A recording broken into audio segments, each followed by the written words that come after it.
Coming up on today's show. And I definitely was pushing the limits of like the art we were doing in the classroom, whenever Yeah. we always did a little extra. It was the hardest year ever because I was building up more and more work and I was working two jobs and I was a mom. It was crazy. But the Meta one is 500 bucks. Oh, there you But go. that's like cheaper than a good projector. And what's cool That's is you it. could do it in a fully lit room, or outside or on the ground. If you're doing Right. something on the ground, you can just level it right to the ground. So it's really, I mean, I'd recommend that over a projector for anyone. Hi there, I'm April Paige, breaking down the what, when, where, and how creatives get their inspiration. I'm a big fan of the cursey words, and I've been a creative for 30 plus years in marketing and fine art. This is where creatives unite to break down the facts of creative life. Buckle up, let's get lost in the world of creativity together. Welcome, everyone, to Artist Antics with April, where we talk to creatives about creativity. And today I'm very excited to sit down to talk to muralist Rachel Castaneda. Rachel is self-taught artist based in Apex, North Carolina, where she lives with her husband and three young children. A former elementary school teacher for 12 years, she turned her lifelong passion of art into a full-time creative business in 2022. Her brand and her website right now is Rachel Writes, and began with a love for hand lettering inspired by childhood doodles and bubble letters, and has since evolved into a business focused on custom murals and logo painting. And Rachel's work blends expressive lettering and bold visual storytelling, and her murals often include meaningful words woven into the design. From classroom walls to community spaces, she brings warmth, creativity, and handcrafted detail to every surface she paints. Warm welcome, Rachel. Thanks for sitting down with me today. I really appreciate it. Thank you so much for having me. This is wonderful. Yeah. So, and this is a side note before we get started, and I can't help, and I'm sure you get this question, but are you related to Carlos Castaneda at all? I am not. Okay. I've heard I that don't know. before that. I don't know if you know who that is. He's a famous I do. anthropologist. Okay. Yeah, yeah, yeah. Yeah, he's got a series of books on Indian shamanism, and I was just curious if you were No, connected in I any. do know who he is. I'm not related. I got it. I'm sure you get that a lot. Anyway, I wanted to start by asking you, like, where your initial spark came from for the love of creating. And, I know in your bio it talks about childhood doodling, and hmm that's kind of where mine came from too. When I was a child, I would just stay in my room and paint and color and draw all day. And my family would try to push me to be social. But Yeah. I just want to hear, I love the story behind, where did that come from? Was it hmm just you innately, a family member, school? Like, Yeah. how did that come about? Yeah. So definitely similar to many artists, probably. I was drawing and coloring from, probably before I was writing. And I've loved art from a really young age. I'm the oldest of four children, and I had a mom who is very creative. We were constantly doing all the things. The watercolors are out. We had easels everywhere. My mom, she's really more of a crafter, I would say, than like an artist. But she was always had us doing art in some way. Plaster of Paris and all the things. Right.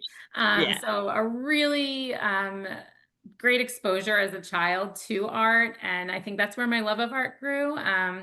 Growing up in school, I was always into art, doing like the vision contests and all of that along the years.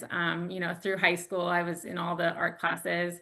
And even in college, I went to school for teaching, but I did take a lot of art classes, more than was the requirement. And it's funny because I was in all these college level art classes. I remember I had to actually complete an art project to get into a higher level class. So I wasn't in just like the, Yeah. Basic. initial Yeah. class.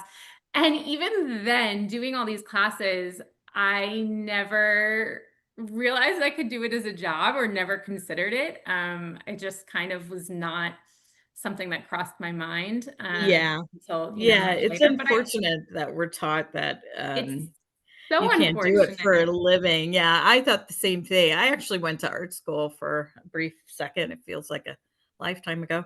Uh-huh. And, when I was there, I was doing side projects with one of my professors as well, but, yeah, I just didn't fit in. It was so Yeah. cliquey, just like a regular school. It was so cliquey, and I just didn't fit in with any of the cliques, and I felt just not, accepted, even though, it's art school, and you would think that would be different. And then I went to get my marketing degree. So, but I wish, just like what you're saying, I wish I would have stuck with it and Yeah.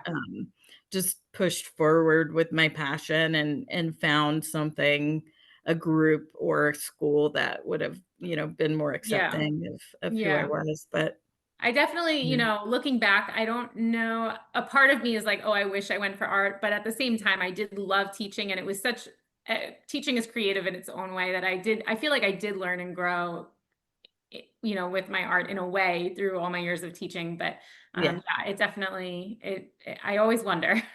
Yeah, no, for sure. And how old were your, kids that you taught? Yeah, people always ask me if I was an art teacher, but I wasn't. I taught elementary, mostly upper elementary, like fourth, fifth grade. And I definitely was pushing the limits of like the art we were doing in the classroom, whatever. Yeah, We always did a little extra. And that was fun. And I enjoyed that a lot. And, you know, with teaching everything from decorating the classroom to I was creating resources. I always was remaking worksheets and all the things, the formatting. I definitely do have a love of graphic design in some ways. And, graphically, like creating resources was something I got a lot of joy from in my years of teaching. And it definitely, yeah. satisfied that creative itch for a while. Well, I think teaching is an art in and of itself, even without, having any type of art class Mhm. per se, because you're growing children, right? So Yeah. you're trying to, help them find themselves and figure out who they are and what they wanna do, and Yeah. it's a beautiful thing. So thank you for your service in that. Yeah.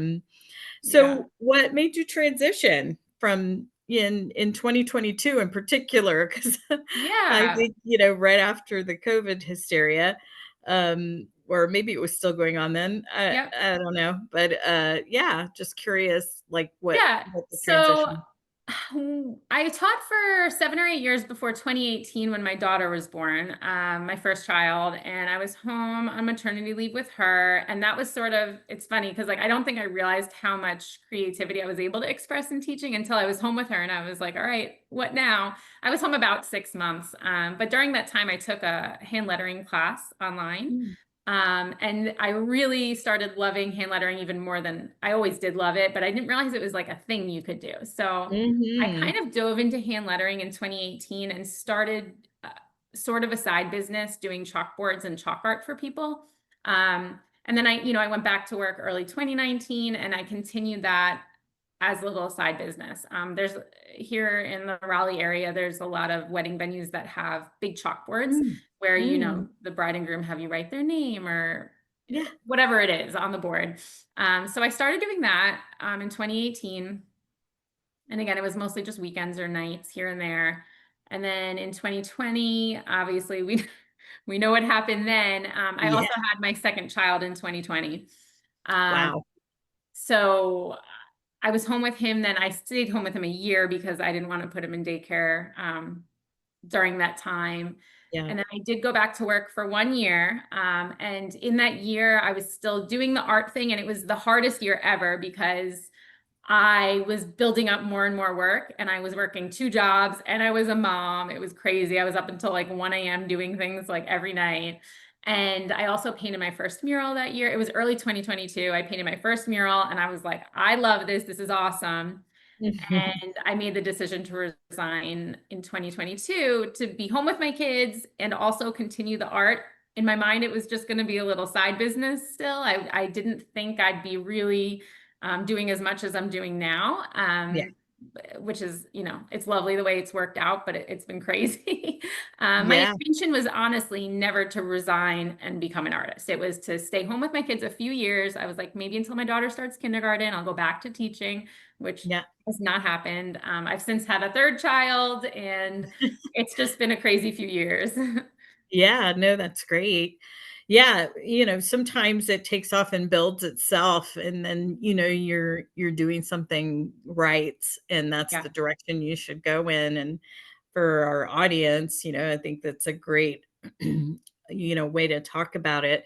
Even if you can't, like, I think of me trying to go part-time with my corporate job and push on the gas for my art business, and it's just so hard, that balance, Yeah. because you still have responsibilities and things you Yeah. need to do. So when you're trying to row both oars at the same time, it's can be difficult. So kudos to you for that, because I know the struggle very well.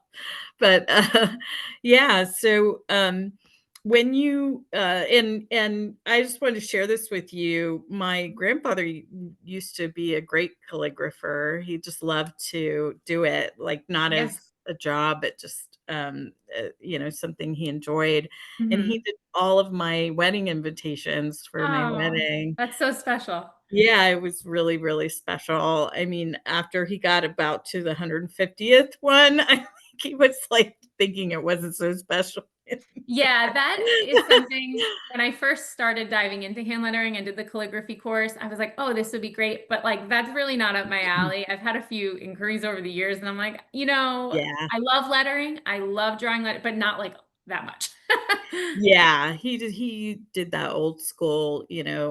calligraphy that was just so beautiful. And Yeah. That's I really really cool. appreciated that, but I just wanted to share that with you because it's so cool.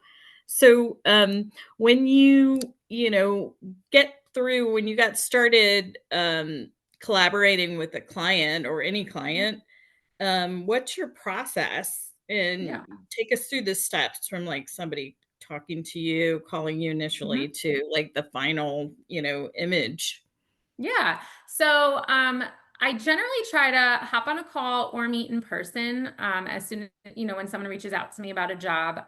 A lot of artists don't like to meet in person because sometimes if jobs don't work out, it's a waste of time. But I honestly I have a really high rate of people booking. I mean, it's honestly it's more rare than not that I go do a site visit and then it doesn't pan out. So I'm willing, if they're local, obviously, within Yeah, a reasonable driving distance. And I live in Apex, and I get so many Apex work that, like, to go 5 minutes up the road great. isn't a problem. And if Awesome. that helps Yeah. secure a job, meeting them face to face, I think people really like that.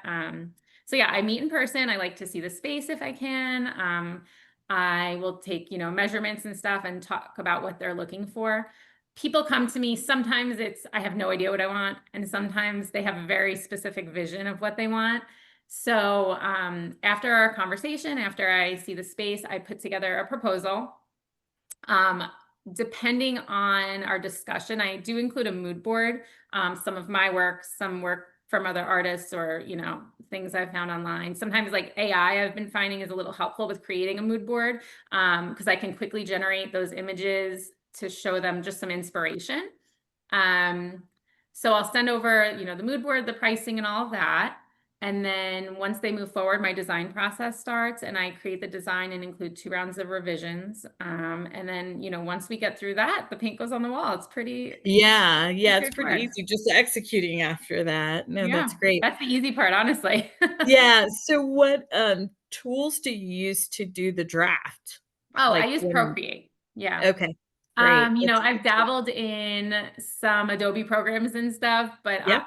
without like the form, I was never really able to figure them out completely. I still use Illustrator for a few things, but Procreate is so user friendly for anyone out there Awesome. looking to dive in. It's like a $10 one-time payment program, which Yeah, blows my mind.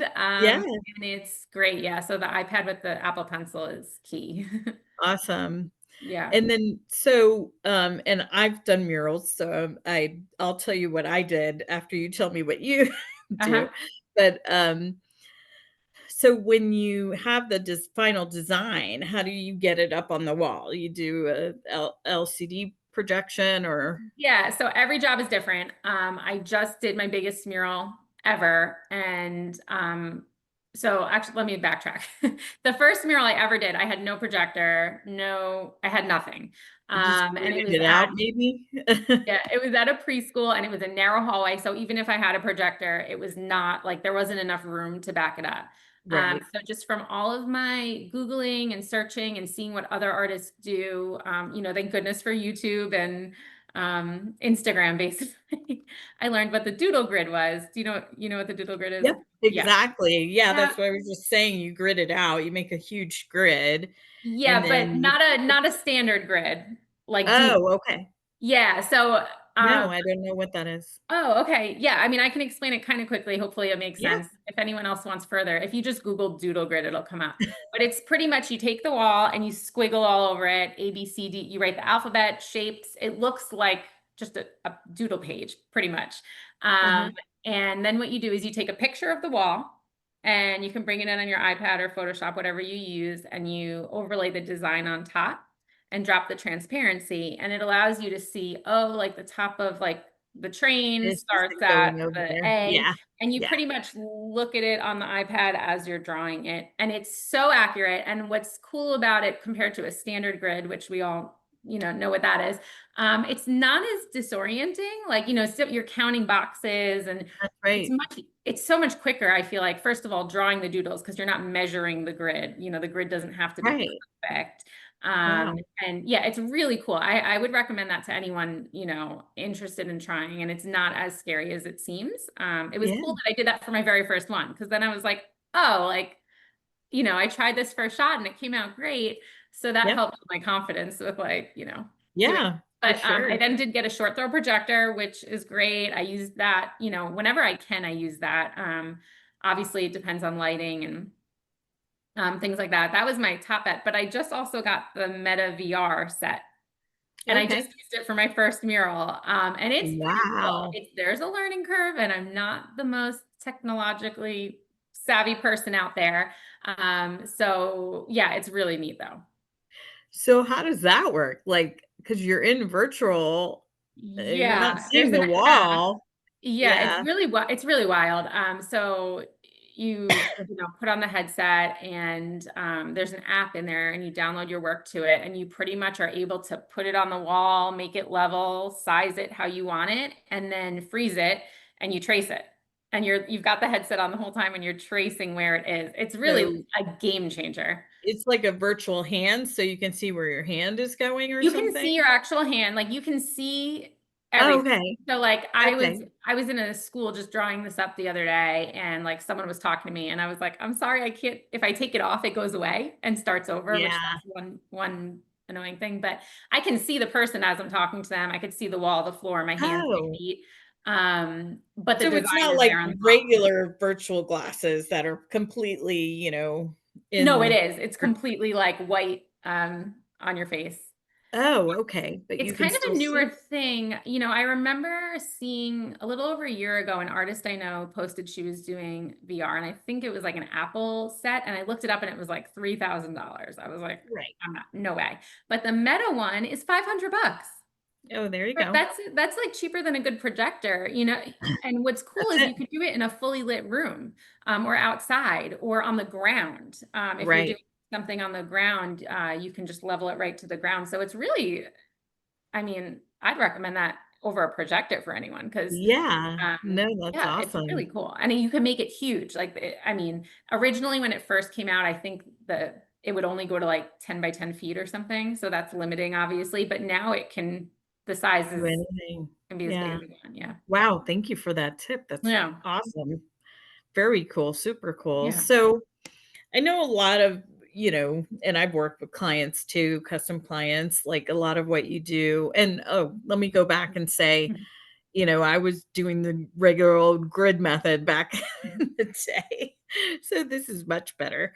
But yeah, but so when you're working with your clients, like I know a lot of them have very specific ideas, but some of them don't. So when they Mhm. don't, like, what do you how do you get your inspiration for some of Yeah. them? I mean, I know it's a lot of looking around at what they do, talking to them Hmm. about their story, I'm Yep. sure, and making sure you're in their brand colors, but, like, Hmm. where else do you get inspiration from just Yeah. in general? Yeah.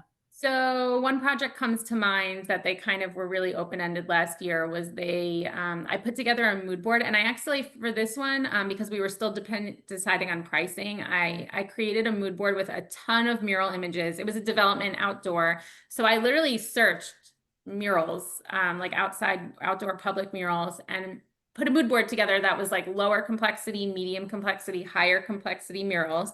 And I just, each page had a collage of all different murals. And I did stuff that were kind of in line with something I'd want to paint or my style-ish. Right. Because obviously I'm not gonna, I don't do realism, for example. I'm not gonna send examples of Yeah. murals that are realistic. So I put the mood board together with the 3 pages, and I sent it to them, and I told them to let me know anything they like, anything they don't like. And honestly, sending them other artists' work is almost easier to hear what they don't like, because I think they don't want to offend you if it's all your images. Right. So No, it's that's a kind of really nice good that I'm like, tip. this is not my work.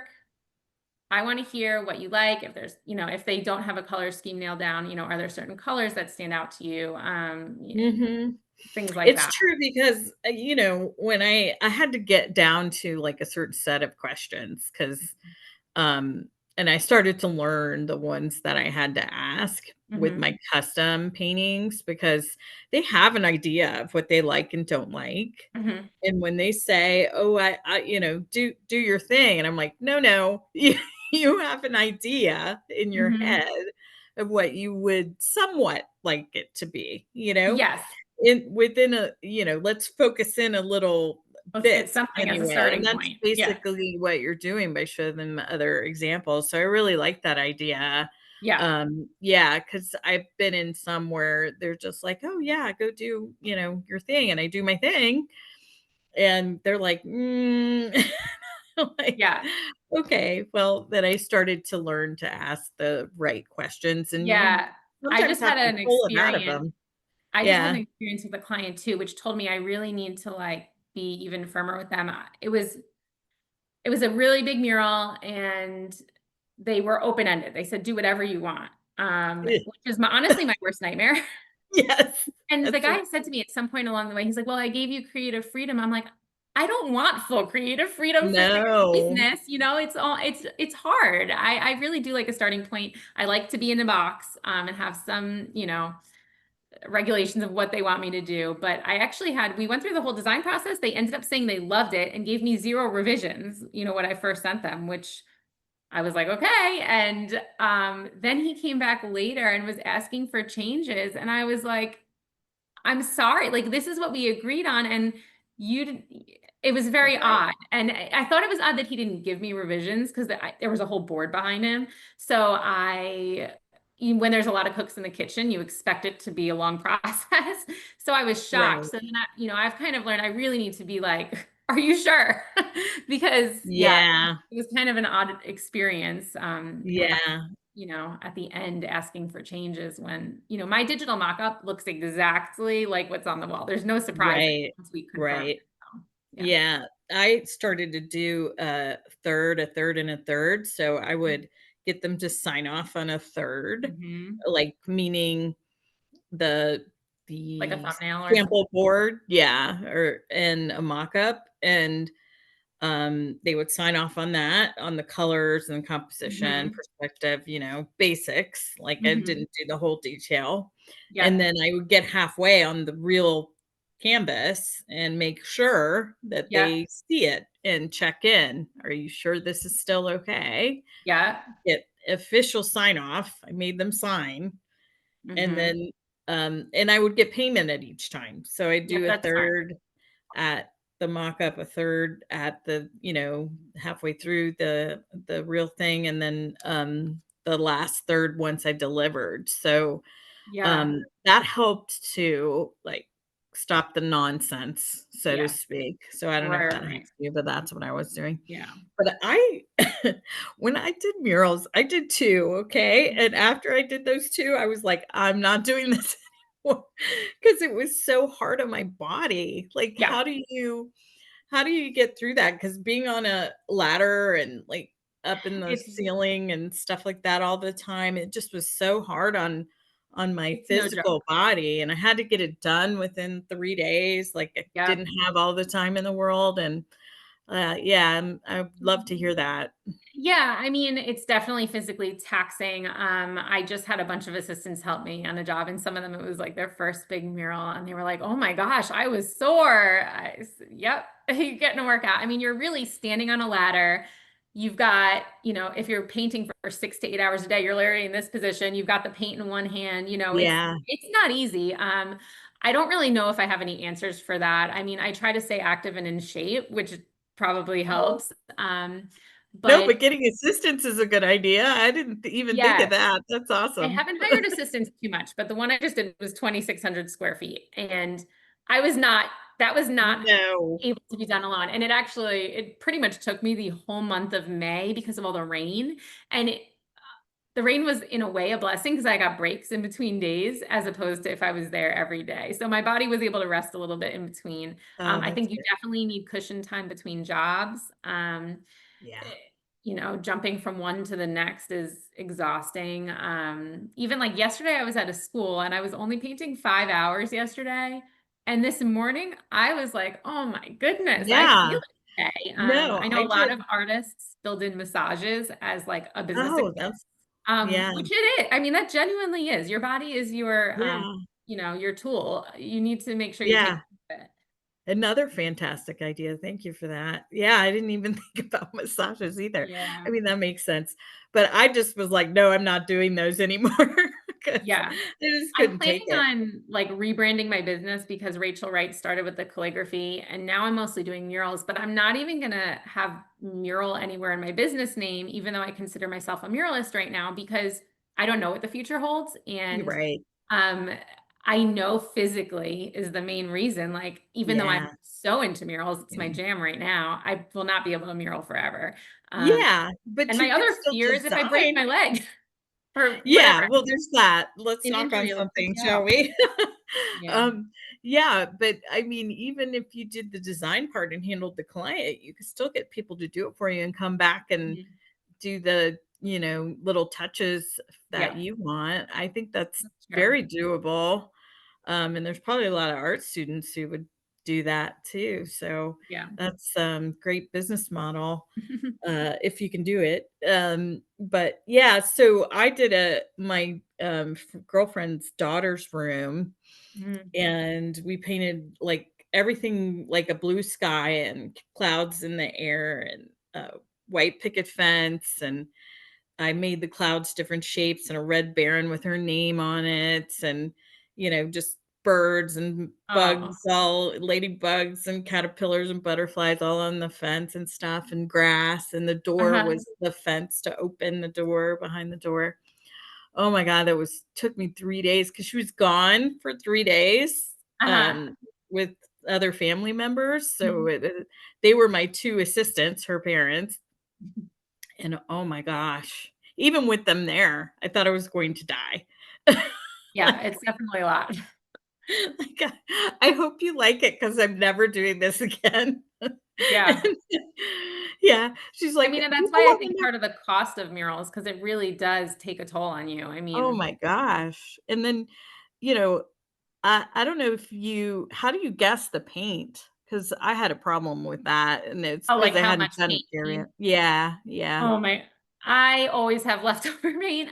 Okay. Yeah, I mean, honestly, a quart of paint goes a long way. I rarely buy gallons. For the 2,600 square foot one, I did, but um, Yeah.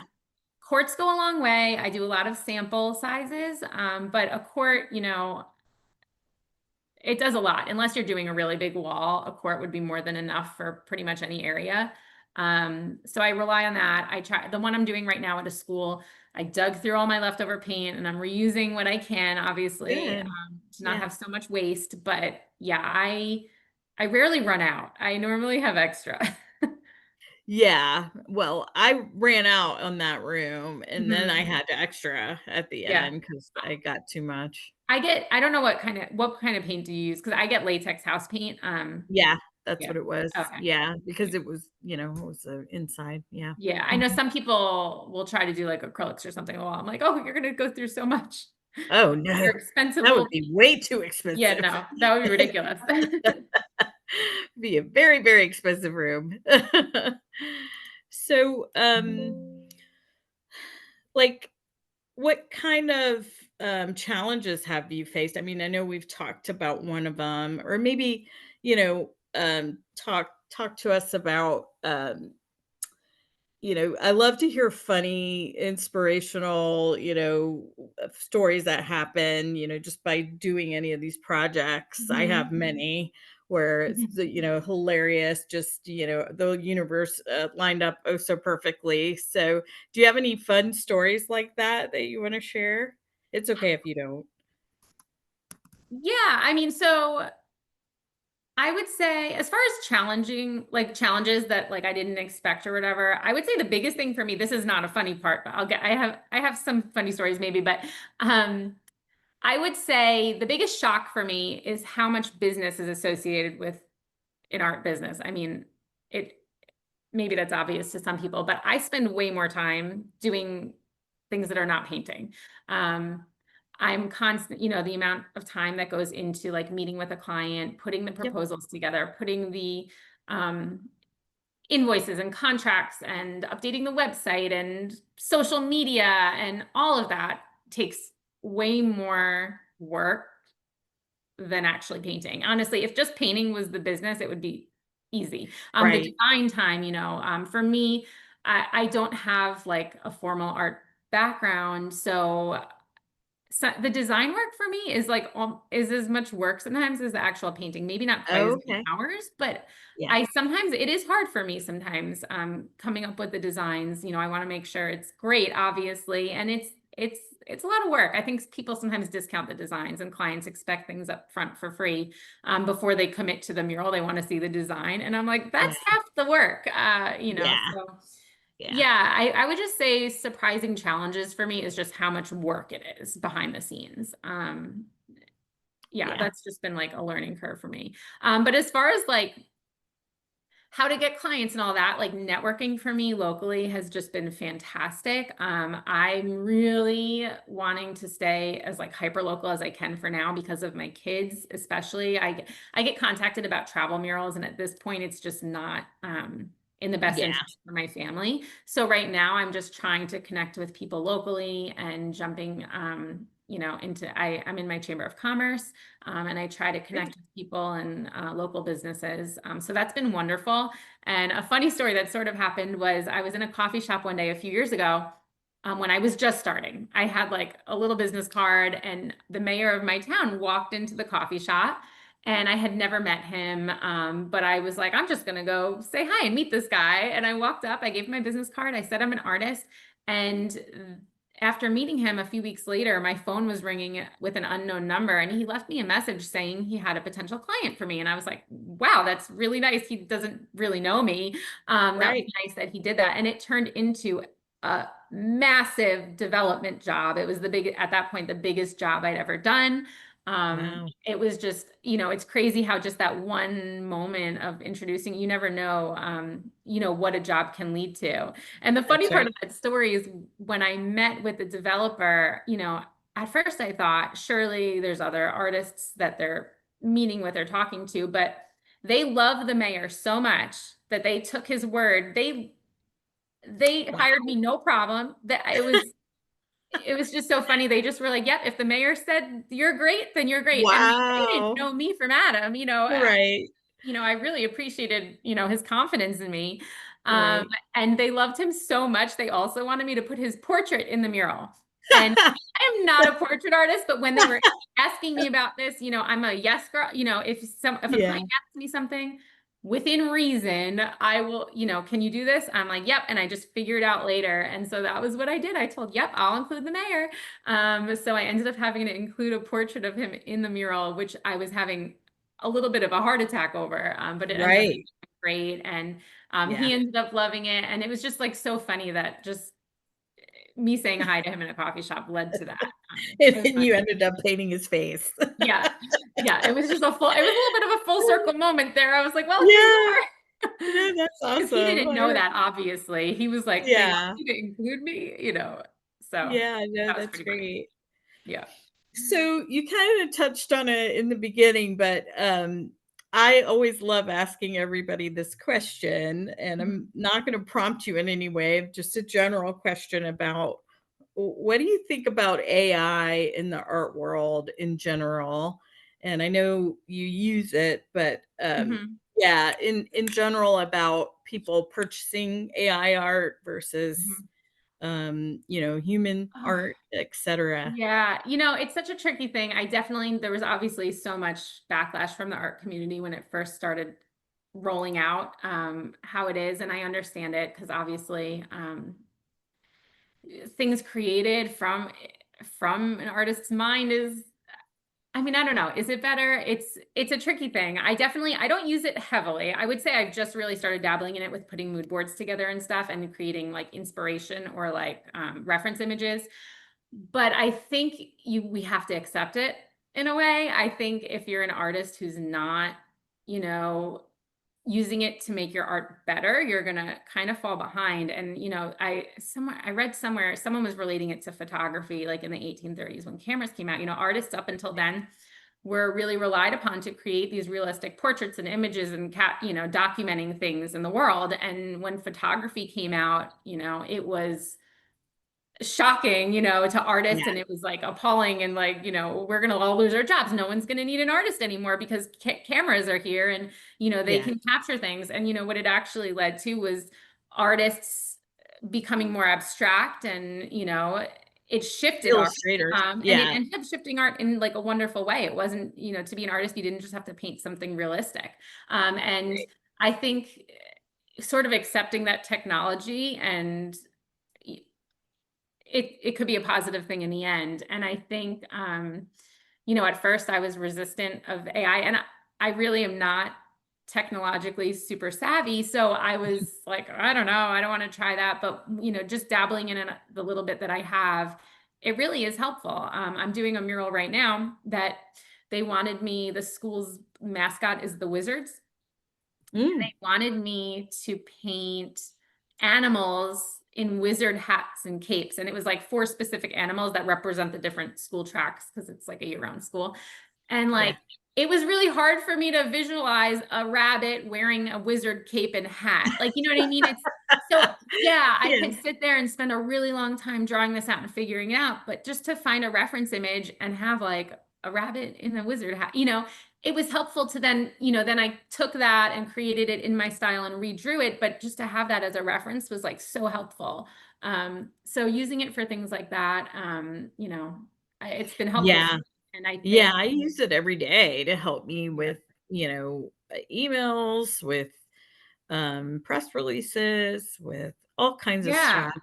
Um, it just a place to start. I never use it, as is. I always right. customize it, but and I have tried to mash a couple of artists together and said, create a course using these 2 artists or something. Mhm, And, it's not quite there yet for that. So mhm. it was just weird. Yeah, Like, yeah, yeah, yeah. no. Yeah, sometimes there's some weird things. Yeah, and so it's not quite there yet, but I know it will be eventually Mhm. where we could use it to explore our creative ideas, because I have Yeah, a whole notebook full, that I will never execute in my lifetime, mhm, of ideas, and, if I could work it out, with AI and just say, mhm. "Hey, I wanna do it in this style, and here's what I wanna paint, and I wanna mash it up with this type of Yeah, arts, and, what will that look like? Show me," mhm, and then whether you go from that or at least get an idea of what to do from that, I think it will help with not having to actually physically execute the process all the time. I'm right. hoping that's where it goes. Yeah, But I'm okay with because I am in the canvas world, I'm okay with people buying AI art. Like mhm. I'm okay with that as long as they say it's AI art. And Right. I'm okay with, people using it to create their pieces as a, Mhm, reference, but mhm. I don't I don't want it to become the executor either. Right. So have a machine one day where it does the painting for you. I don't want it to be that. And Right. I think there will always be a space for human I art. agree. Yeah. I think it Anyway. definitely will shift things, and maybe there will be some changes in certain industries and stuff, and like, but I think long term we'll just adapt and change and grow. And I agree, there will always be a place for, you know, hand created art. Yeah. Well, I am going to close it up here for today. Thank Great. you so much for all your tips and tricks and stories. I really Thank enjoyed you. that. Yeah, this has And been for wonderful. everybody, yeah, no, it was really good. Everybody listening, we'll put all the information in the description, how to get a hold of Rachel and all the things we talked about. We'll add some links in there too. So thank you so much. Thank you so much, April. If you haven't already, please like and subscribe. Feel free to nominate yourself or someone you know as our next guest. Thank you for being a part of our creative community. Stay inspired and keep shining bright.